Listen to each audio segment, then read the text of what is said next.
Hello, guys and girls. The program you are about to hear will be both fun and educational, but it is not a substitute for medical advice. Although we are doctors, we are not your doctors.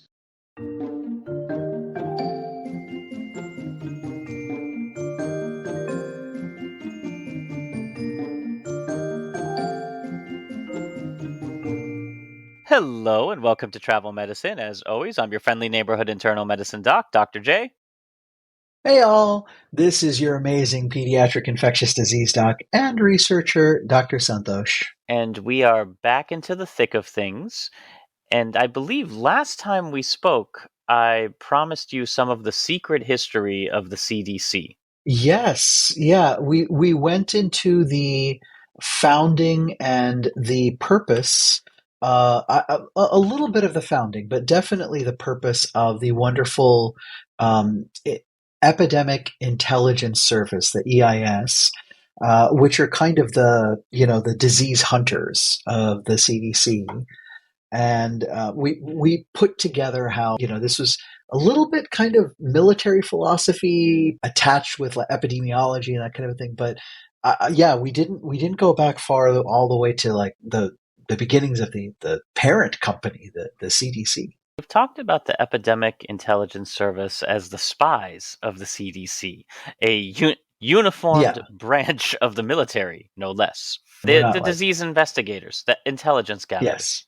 So let's take a ride in the Wayback Machine. And if yeah. you follow along with me to World War II, No, scary time. this is before we have any epidemic intelligence gathering. For military Yes, personnel who were deployed to tropical, subtropical areas during World War II, number one health problem malaria. bad air. And just like, to use a comic book analogy, just like SHIELD started from a completely different service in World War II, so too did we have a different public institution responsible for controlling it, and that was the Office of Malaria Control in War Areas. It was a subtle name. Officer. Okay. Sure, just straight to the point, no nonsense. Yeah. And that was a joint undertaking by the U.S. Public Health Service and state health departments. So initially, they just detailed ways to reduce malaria infection, like drugs, insecticides, bed nets, basically telling people here is how you are at risk for malaria, here's what to do about it. We did have some form of quinine at that time, Josh. I like World War II around this time, antimicrobials were being like discovered. And, shortly in and around World War II is when we'd see penicillin. I think, though, quinine was already identified from the cinchona tree, as you taught us. You're not wrong, but there's a Okay. complication. Oh, okay. See, the traditional treatment for malaria was in pretty short supply because in 1942, Japan had seized control of the cinchona trees in the Dutch East Indies and Asia, and Germany had seized control of all the reserves and manufacturing facilities in Amsterdam. Oh, yes, yes. And for those who don't know, uh, what is a tropical tree doing way up there? Well, after the cinchona tree was identified by colonists, frankly, where we derive quinine from, I believe groves the seedlings were brought over and then planted, and we had groves of them for medical purposes. So, oh no, so they were in Axis powers. Yeah, so instead, the Allies had to turn to a synthetic quinacrine known as atabrine, like attaboy, but with brine, like for pickles. Atabrine, What? you can do it. What a weird name. Okay, so alternate name quinacrine, and that just helps me remember it because atabrine makes no goddamn sense. Yeah, it wasn't an ideal solution because it did have a couple different side effects. Aside from the Okay, usual gastroenteritis, headaches, and nausea, it could also yeah. turn your skin Simpson yellow and was often confused and was often confused with jaundice. Oh, okay, which would be very dangerous for a military, a GI, I guess, just trying to fight a war, and then all of a sudden, it looks like his liver's failing. He can't be deployed. Not to mention, if you look down in your Simpson yellow, I'd be concerned. Yeah, it'd probably freak me out. I hope people were told about the side effect before they were given this pill. No, the Simpsons hadn't even been invented yet. No, well, they. All right, fine. So, so So this instead, was this was from a dye, right? Like the actual quinacrine was itself yellow. You'd get the medicine, it would get into your bloodstream and into your tissues, but so would the dye. And if you were a fair-skinned, young recruit, then you'd look yellow. since we didn't really have good treatments available due to wartime rationing, instead, the military, through this Office of War Control and Malaria, Mhm. had to focus on propaganda, and nobody was listening. Hey, yeah, wear a mask, wash your hands, all employees must wash hands. The kind of signs people are like, yeah, that's just, it's part of the decoration. We're not supposed to do anything about it. Sure. So Yeah. instead, a character was introduced to the GIs, Bloodthirsty Anne. Sounds intimidating, Oh. right? Okay, this is like I mean, it's apocryphal to say Rosie the Riveter because evidently that poster wasn't really around a ton. But so this is kind of like one of those propaganda characters or Uncle Sam or one of those. Bloodthirsty Anne was a Okay. little mosquito sipping on a martini glass of your blood. Looked Okay. very cute. And I'm going to tell you right now, you will be able to visualize exactly what she looks like, despite the fact that you have never seen it before. And here's why. Okay. Uh-huh. It's the handiwork of young Army Captain Theodore Geisel, better known Oh. as Dr. Seuss. Oh. Cool. Okay, very cool. So Dr. Seuss got his start with medical propaganda. So Okay. here's the thing, malaria had been known for a long time in the southeast United States. Uh, in fact, cases of it actually rose during the Great Depression. There was a little malaria endemic, that only Okay. started to wane during the early 1940s as the country mobilized for war.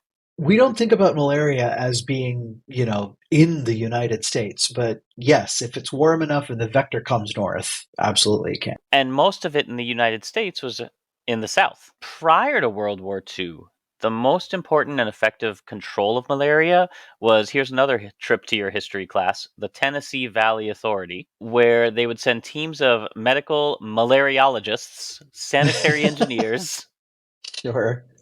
and entomologists, but they funded more research on the infection than any other institution in the country. However, in 1942, the U.S. Public Health Service established the Office of Malaria Control in War Areas. And this is one of my favorite bar trivia facts. World War Okay. II was the first major conflict that the country engaged in where casualties caused by disease were less than casualties caused by combat. Yeah, people don't know this, and it freaks out a lot of people to learn. Is it, oh, humans are the deadliest animal type of a thing? No, no. A lot of times when there were invading armies, or even in the times of siege, right, where an army would surround a city and lock it down, and this kind of a thing, one of the weapons that you relied on was. Uh, uh, Plague and malaria and all of these other pathogens coming in and actually wiping out a good amount of the force, right? If you got people crowded together, they could get things like typhus and plague. If they were in subtropical areas, they could catch vector-borne diseases like malaria, and they would do a bunch of the dirty work. But yeah, I guess this time around, the humans did, I guess, enough of the work that they outpaced the mosquitoes, huh? I always chose to view the more optimistic version that, hey, look, we're finally seeing less disease and war because we're controlling it better. But yeah, okay, if you want to be all sunshiny about it, probably because Sure. humans are just better at killing. Yeah. Oh, you were trying to do the. I'm sorry. Eh, Yeah. But sure, that's Okay. fine.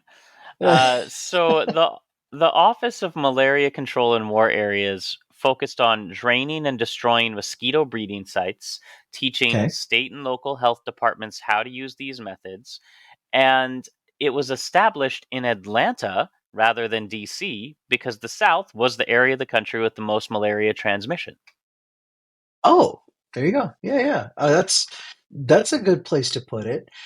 So, okay, so we've gone from the United States, what was it, Public Health Service, which was the kind of the predecessor to all of this, to Office of Malaria Control, and then kind of talking about diseases in general, especially in wartime, and then now we have the headquarters where we think of the headquarters of the CDC. Now, if you listen Well, to our last episode, you know we got the CDC around the end of World War II. got you. Through the first couple years they were in existence, epidemiologists there were in pretty short supply until they recruited Alexander Langmuir in 1949, which, again, we have talked about in the previous episode. Yeah, one of our old heroes in the founding and building of public health in the United States. In the ensuing years, the CDC oversaw education, provided technical support, and was really pretty active in all 13 states where malaria was still endemic. They were so effective that by 1951, malaria had been eliminated from the United States. That's a win. Anybody who is looking at the progress of malaria eradication right now around the world and how difficult it is, Josh, that was monumental. Do you know the original name for the CDC on its founding? No, no. I'm thinking, was it something like the United States Public Health Service, like the previous iteration? No, I mean like the original name for the CDC was the Communicable Disease Center. Oh, gotcha. Sure, that makes it so not instead of Centers for Disease Control, like there was a CDC, but it was okay. The acronym was different. Got it. Got it. Okay. Even to this day, they are still very laser focused on malaria. Part of Langmuir's real triumph once he took over was his insistence, and as an infectious disease doctor, I'm sure you'll appreciate this, that cases of malaria be reported only on the basis of positive blood smears. So, because of this rigorous case definition, reported cases or the true number of reported cases fell dramatically. Yeah, yeah. Because so a lot of febrile illnesses, especially in children, can mimic malaria. High spiking fevers. They can fevers can come and go, and they can last like that. So even adenovirus, cytomegalovirus, EBV like mono can sometimes mimic in the short term malaria. And of course, you have a host of other more serious diseases that can mimic malaria. So that's really wonderful. It's you're taking away a lot of supposed cases and you're focusing in on the true ones. Now, you can't always get smear positive malaria because there are some times where you're sick, but the parasitemia is too low to actually detect, or you could have a bad technician. So I'm a little worried because I'm sure some cases were missed, which would be scary. But Well, it would you know what they also, say, Santosh. You yeah, can't always get what you swat, but yeah, if you try sometimes, you just yeah, might find you yeah. get where you bleed. Duh, duh, duh. There you go. Yeah, yeah. No, So but it's really wonderful. So now we actually have a case definition. here was the genius of Langmuir. Yeah. Because those cases fell so dramatically, the CDC suddenly had a bunch of, for the lack of a better word, free time on their hands. And he then Okay. suggested, well, hey, maybe we could start investigating any kind of epidemic. Maybe with an intelligence service. Now, here's why Love it. here's why it's even sneakier Field epidemiologists were in short supply, and originally there was competition from the National Institute of Health and its predecessor, the National Hygienic Laboratory. I kind of miss the old-timey names. Communicable Yeah. Disease Center, National Hygienic Laboratory. Yeah. Well, hopefully all laboratories are hygienic, but yes. The National Institute of Health, the Pepsi to the CDC's Coke, also Okay. had a research department for communicable disease. And they're like, we do with one department what your entire institution is focused on. Well, maybe you need a bigger department, and would you like to come over here and hang with us? Well, the field projects put on by the NIH were usually investigator initiated. So they were some egghead doing a research study Oh, as rather opposed than to yeah. requests or responses to infections needing assistance. Got it. So instead of someone reporting and saying, "Hey, there's a problem here. Please send someone," this was, a scientist sitting there saying, "Hey, I think there's something over in, Louisville, Kentucky. Let's go look." And they may be right, they may not be right, and may be relevant or not. But it wasn't addressing what the people there were suffering from. And then the coup de grace that Langmuir did to establish his department's, if not independence, at Yeah. least importance, he created the Epidemic Aid Memorandum.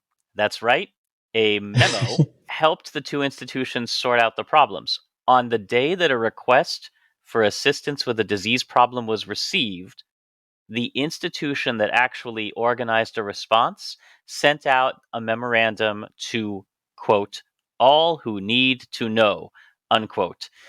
So, oh, someone's Mm. asking you for help? Why don't you go Yeah. ahead and tell everyone who's asking and what you can do? And it soon became rapidly evident that the CDC responded to most, if not all, epidemic aid requests. Cool. Okay, gotcha. So basically telling everybody that, like, hey, great job, scientifically investigating stuff, but we're actually helping people out. You've heard the phrase, this could have been an email? Yeah. That is a memorandum mic drop right there. It was brilliant. There you have some of the secret history of the CDC's origins. Uh, Began as malaria taking over, and now we know why it's in Atlanta, because that's where the Yeah. malaria was. That's where the malaria was. Yeah. And since that time, and we talked about this again in the last episode a little bit more, and with the Epidemiology Intelligence Society, or the Epidemic and Intelligence, what am I saying? Society Service, EIS. Wonderful men and women who are actively helping to not just figure out what's going on in an esoteric sense, but really investigate where a disease is coming from and how to solve it. They really have done a lot of good and continue to do so. I absolutely love it. But you know what, Santosh? Our Wayback Machine operates not dissimilar from a Tesla, and that means in this cold, it's just not going to let us head out quite as Uh, early. okay. So, as long as we're hanging around, why don't we also look into disease warfare that has been used or studies to protect against it and some of the Oh, wacky things that people have attempted over the years? this is definitely the scary things that go on, because when you are an epidemiologist and you're studying diseases and things, you can use the knowledge you have to treat people who are suffering from diseases. But unfortunately, the same knowledge can be turned on its head to be able to deploy highly contagious and scary diseases into a population for warfare. And unfortunately, Josh, the knowledge does cut both ways. It's up to us to be responsible, but these awful things are part of our history as well. Very, very regretfully. But before we do that, Yeah. let's take a break, Santosh. Give me Yeah. a break. Come back soon. And we're back. You miss us? So, biological warfare research started during World War II as the Army Chemical Warfare Service. Had about 4,000 workers, a budget of 60 million in World War II money, and it was then moved to the Civilian Federal Security Agency, which was the War Research Service. And you know who was placed in charge of that? The name may sound somewhat familiar. Okay. G- George W. Merck, president of the Oh, pharmaceutical firm Merck and Company. okay.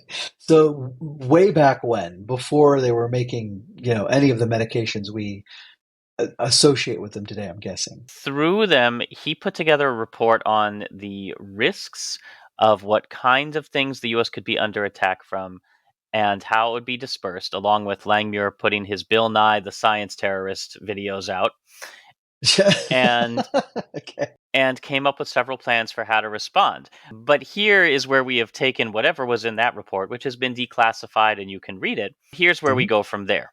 One specific plan was to drop ammonium thiocyanate on rice producing areas near major Japanese cities. But before that could be developed or carried out, the atomic bombs were dropped. And they figured, you know what? I don't think we need biowarfare anymore. Yeah, I think that's enough type of a thing. Yeah. They were focused mostly on anthrax and botulism. But Oh, but okay. Oh, by the way, for those folks, anthrax, of course, everybody knows, but for those who don't know, botulism, the toxin is extremely toxic in very, small, tiny amounts, which means even like grams of this stuff can poison thousands of people if it's dispersed appropriately. So, yeah, it's not just like stopping you from smiling like the Botox shots. but the US was not the only one investigating World War II biowarfare, and in many ways, Canada was a pioneer. Oh, Canada. All right. Bet you didn't have that on your bingo card. So, Okay. while Great Britain and the US were working with anthrax and botulism, Canada was trying to develop a weapon with psittacosis. Yes, the parrot disease. They also produced most of the anthrax stockpiled, if not used, by the Allies in World War II. Oh dear. This is just Josh, you're making me sad. Here's where they start having fun. Okay. Along with some of the other research, they were working with an entomologist to develop a different class of weaponry, to create perhaps a colony of fleas for use in combination with murine typhus and plague, and essentially use bug bombs. Oh, And, okay. Gotcha. and before All you think right. this sounds too ridiculous, they actually used bug warfare on a large scale during World War II. You're kidding. Unit 731, which was a terrible unit, and their biological warfare unit, used plague infected fleas and flies covered with cholera to infect the Chinese population. And they developed a special kind of bomb for this, known as a Yagi bomb, that had two compartments, one with Okay. houseflies and the other with a bacterial slurry that would coat the houseflies prior to release. Oh, okay. So the basically the bacteria would be stuck on a little like glop on top of the flies, and then the wherever the flies landed, if they landed on a human or something like that, then some of the glop would stuck on the skin and spread the infection that way. So they would drop these Yagi bombs from low flying airplanes, and nearly 500,000 Chinese died of disease from World War II. Now, how many of these were verifiably from these bombs uh, is going to Yeah. be tough to say, but quite a lot. And again, everyone was looking into bug warfare. So, following World War II, the United States, much like Operation Paperclip, where they snapped up Nazi scientists, they did collect a number of members discreetly from this previous biological warfare unit, and Okay. started looking at some of the research, and in the 1950s began a series of tests using entomological weapons. Uh, we have 1954 Operation Big Itch. Okay. Someone got paid to create that little, phrase right there. Your tax dollars at work. Just imagine someone sitting there with a pen and pencil and furiously going over. It's like, the mission scratching. No, no. So 3 a.m. Sorry. Operation Big Itch was Mhm. designed to test munitions loaded with uninfected fleas, Okay. Xenopsula chiopsis. Okay. The E-14 bomb was designed to hold 100,000 fleas, and the E-23 200,000. But the E-23 failed miserably in the early tests Okay. when one of the bombs glitched and some of the fleas escaped into the plane and bit all 3 members of the aircrew. So, oh, jeez. I'm Oh my playing I'm gosh. playing Benny Hill music, yakety sax Yeah. in my head. Yes. However, the smaller bomb, the E-14, was successful, and the test showed that the fleas could survive the drop from an airplane and would rapidly attach themselves to hosts, mostly because they would keep jumping and searching for a host actively. It was able to cover a battalion-sized target area and disrupt operations for up to 1 day. And that 1 day limit is just due to the activity of the fleas, because after about 24 hours, they found a meal or they were dead. Oh, okay. Yes. I'm S- guessing, just being slung around like that, they're not going to survive that kind of a drop through wind and cold and that kind of Well, thing. And if you yeah. drop 100,000, then enough Yeah. of them do to disrupt military operations for 1 day. Oh, okay. Uh, this this still feels like shenanigans. All right. Okay. How about Operation Big Buzz? Okay. Flies again, or No, don't be ridiculous. oh, Mosquitoes. sorry. Okay. Oh, oh. Okay, gotcha. All right. So So, how are this you is going to the deploy your skeeters? so this is the idea that munitions loaded with mosquitoes carrying yellow fever could be targeted at southern regions of the Soviet Union, because this is of course the Oh, beginning of the Cold War. oh, I don't like this. This is really sounds bad. They conducted early tests in June 1955 in Georgia, the state, Not the country. Okay. and it was designed to determine how feasible this was going to be. But during the test in Georgia, they were not infected. So, they just released a bunch of regular mosquitoes into the south. Not at all a bad idea, I guess. So, the second goal was to determine whether mosquitoes would survive and seek meals. So, around 330,000 uninfected mosquitoes were dropped in the E-14 bombs. They learned their lesson. Way to go, learning from And previous mistakes. And these mosquitoes were collected as far away as 2,000 feet or 610 meters from the release site. Human volunteers assessed the resulting bite rates and reported mosquitoes were able to find human hosts about half to 3/4 of a mile downwind from the release site. I can understand how you can track the wind, but how do you Yeah. know what is a bomb released mosquito versus just a local mosquito? This is the kind of nitty gritty statistical data I am impressed and bored to tears by simultaneously. I'm guessing that they would have to have like their drop site would have to be fairly mosquito free, or at least to the point where, you wouldn't get a confounding bite from a rogue mosquito. You just want to track the ones that you have.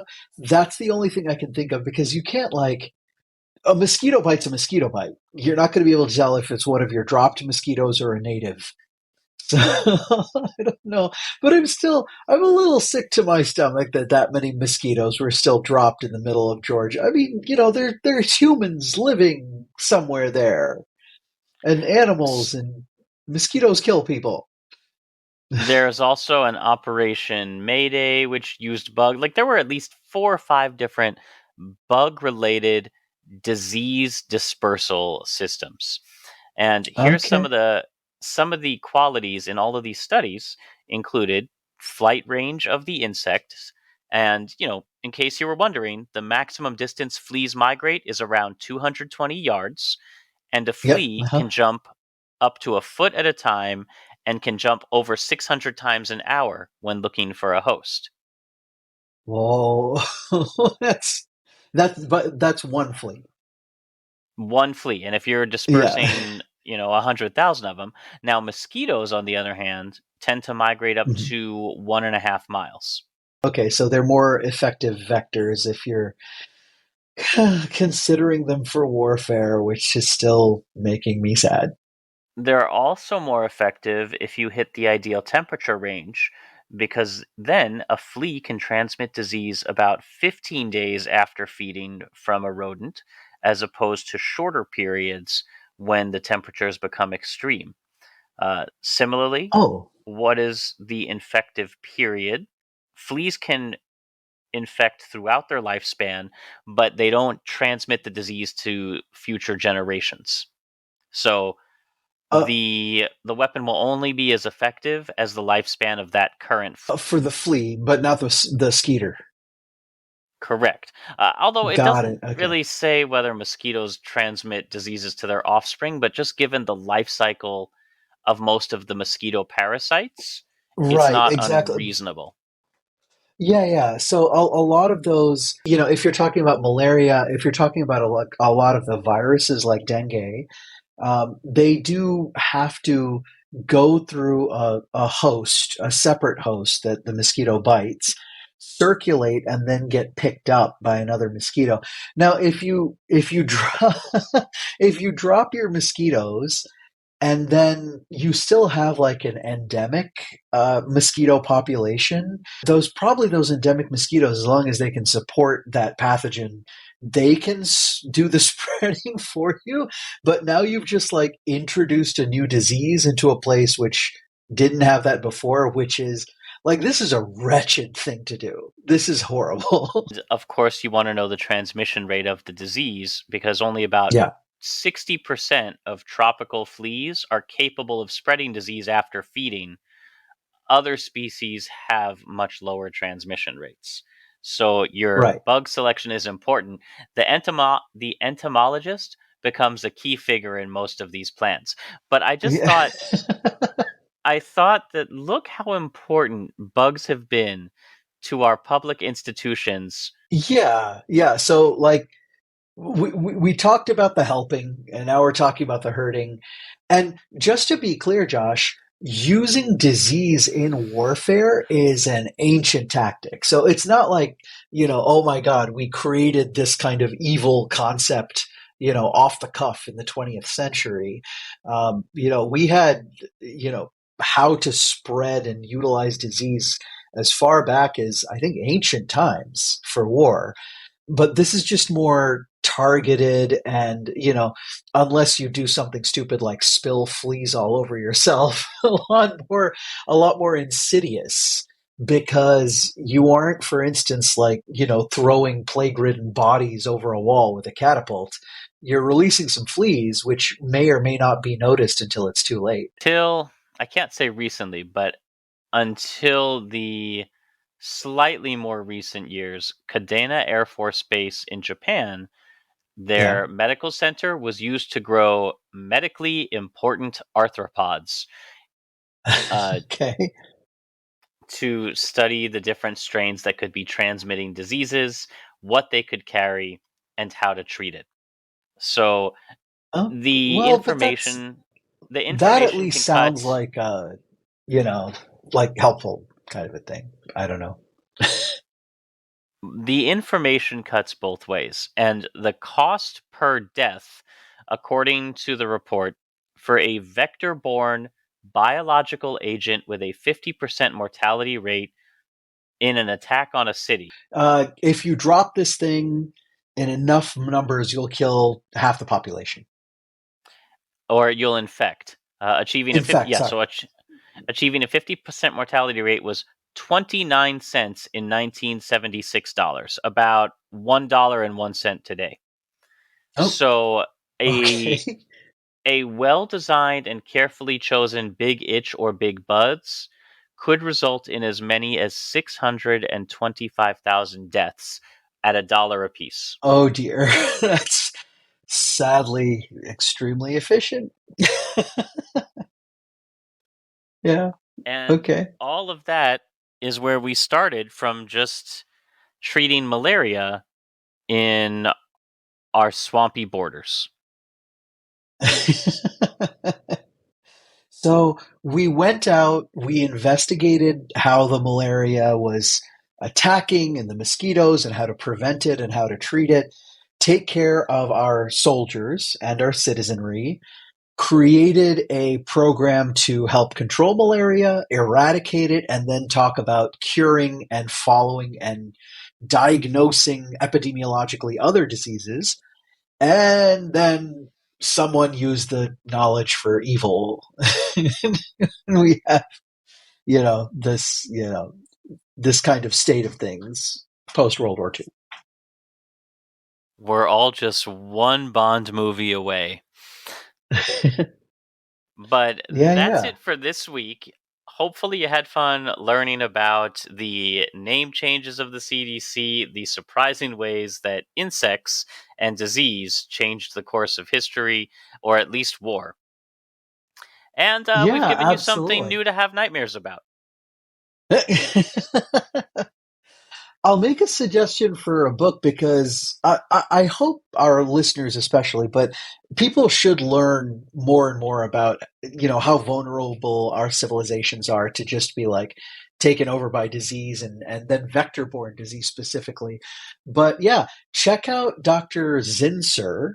I think it was called Rats, Lice, and History, if I'm remembering it properly. So he was a doctor who studied typhus, but he also was a very good author. So he wrote that book, and there's lots of others, but that one's one of my favorites. And that's why we need an epidemic intelligence service, folks. So, Yeah, thus completes yeah. our secret history of the CDC. As always, we love to hear your comments, questions, and feedback. If you'd like to support us spiritually, emotionally, or financially, links to do that are in the show notes, along with some links for further reading. Our theme music is composed by Rachel Leisure. The show is produced by me with a lot of help from Dr. Santhosh and friends. And until next time, as always, keep a song in your heart, soap on your hands, a shot in your arm, a spin on your globe, and when you've done all those things, pick a country that doesn't have any kind of active infection at the moment, and happy travels. Bye, everybody.